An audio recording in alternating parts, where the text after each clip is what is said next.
Hello, I'm Kristen Duffy, and welcome to Sector Vector, the show where we dissect the U.S. equity markets to look at how the different sectors are performing.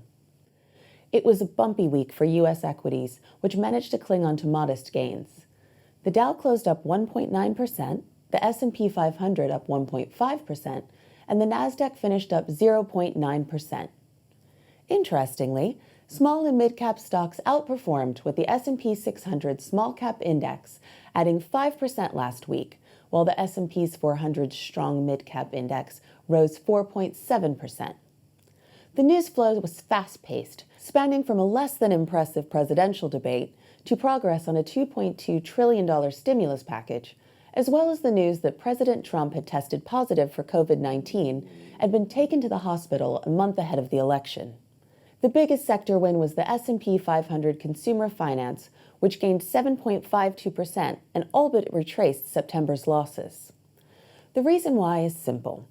A multi-trillion-dollar stimulus package would provide much-needed support for small businesses and households that are clients of banks. Utilities and materials were the other two major S&P gainers, up by 4.1% and 3.3% respectively. The move higher in utilities is interesting because if we look at fund flows, $330 million were redeemed from utility ETFs the week prior, suggesting some profit-taking on the way up. Overall, U.S. equities once again saw the biggest ETF inflows, with $6.86 billion flowing in over the week. That new money took the year-to-date inflow total to just over $83 billion. Energy was the hardest hit S&P 500 sector last week, falling 2.9%, which is not surprising considering WTI prices fell 7.8%.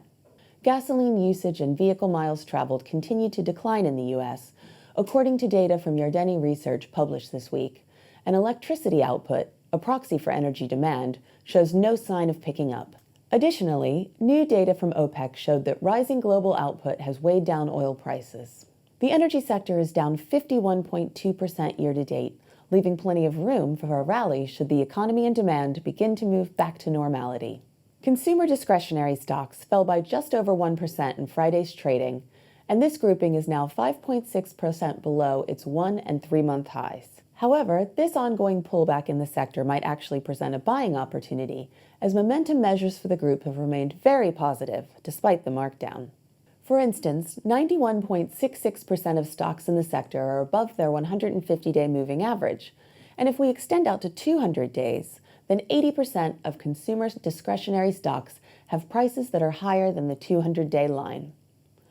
Only one sector has a higher percentage of stocks above the 200-day moving average, and that's materials, with a reading of 92.85%. By contrast, the energy sector effectively has zero constituents with prices above the 200-day benchmark. Finishing up, real estate stocks had a great week, closing up 4.87%, following a combination of the best new home sales data since 2005 last week, and a report from the Labor Department that shows strong gains in the leisure and hospitality sector. That's all we have time for this week. As always, make sure you do your own due diligence before making any investment decisions.